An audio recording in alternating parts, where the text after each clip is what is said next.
की आज्ञा से वसुदेव जी भगवान को गोकुल ले जाने लगे। और वहां एक सुपड़ी थी, क्या बोलते हैं उसको, सुपड़ा देखा होगा आपने।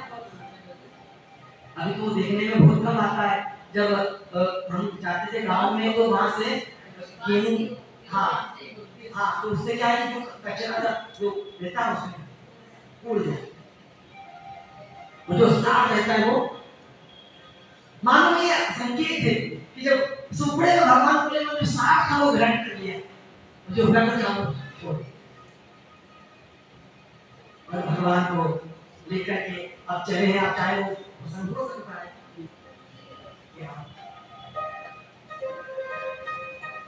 आपके खड़े हो जाएंगे आपके।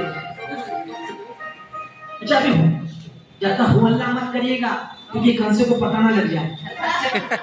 अभी भगवान का उत्सव भी नहीं बनेगा, अभी तो केवल चल रहा है बस गोकुल तक, तो सब चल रहे हैं। वसुदेव जी जा रहे हैं गोकुल की ओर, और आप सब स्वागत करिएगा, भगवान आ रहे हैं।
भगवान को लेकर के वसुदेव जी गोकुल के लिए चले, और कहते हैं कि आज इंद्र देवता भी बड़े प्रसन्न हो,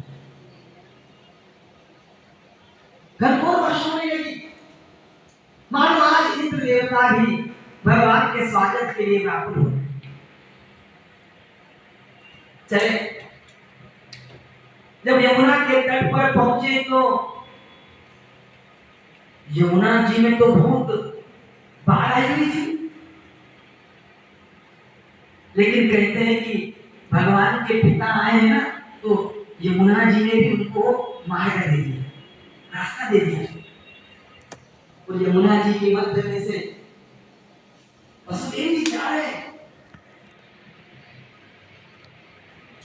जब मार्ग में जाने लगे तो यमुना जी के मन में आया कि अरे भगवान आए हैं और उनका चरण का स्पर्श ना मिले फिर तो मेरा जीवन व्यर्थ ही है। मानो कोई गंगा किनारे जाए और गंगा में नहाए नहीं, जल का पान ना करे, तो ये बात है।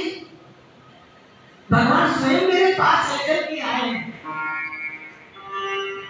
तो भगवान का चरण का स्पर्श प्राप्त करने के लिए यमुना जी पढ़ने गए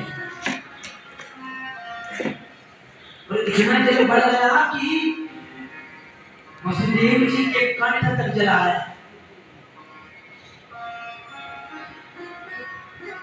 तो भगवान को लगा कि मेरे बेटा को कष्ट ना हो, तो भगवान ने अपना चरण यमुना जी में मिलाया, कर लिया और तुरंत ही यमुना जी का जल जैसे ही भगवान के चरण में लगा ना, तुरंत ही यमुना जी शांत हो गई, जल कम हो गया।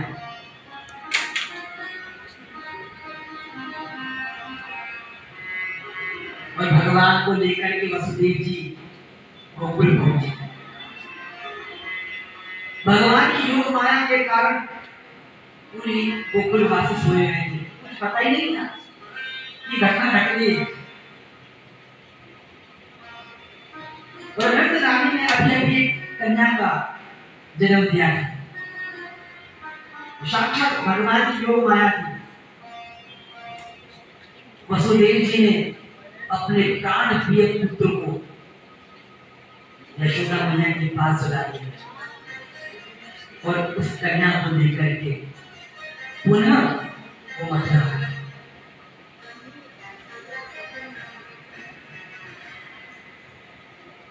देखो, राम जी का जन्म और राम जी का अवतार तो अयोध्या के भवन में होता है, और भगवान श्री कृष्ण का जो अवतार है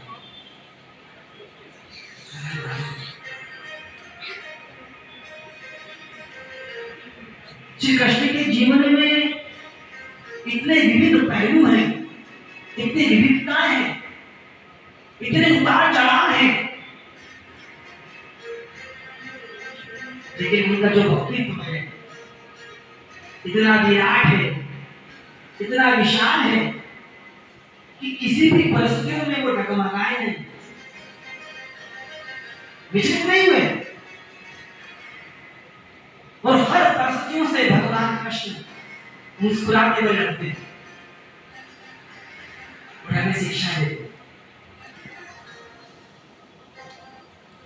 देखिएगा आप उनके चरित्रों को अभी प्रवेश कर रहे हैं,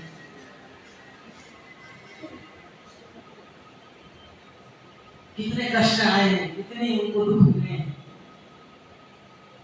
कितनी विविधताएं कृष्ण के जीवन में आई हैं, ये सब भगवान हंसते पाए मुस्कुरा करके।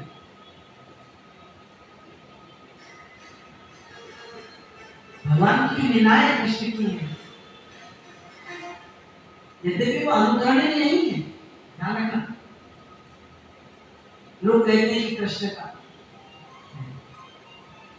भगवान राम का चरित्र अनुकरणीय है।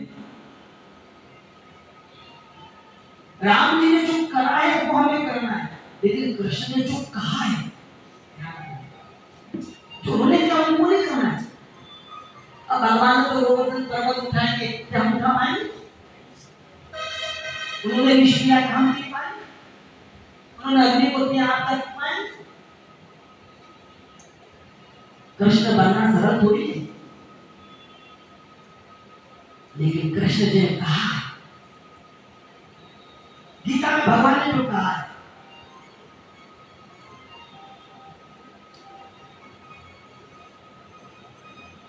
और भगवान तो जब छोड़ करके आए ना वसुदेव जी, तो देवकी जी के आंखों में आंसू अभी वही था जो संतान अभी हुई, वो तुरंत चली गई, इतना तो होगा एक मां को हो गए। वो मां की पीड़ा क्या होगी,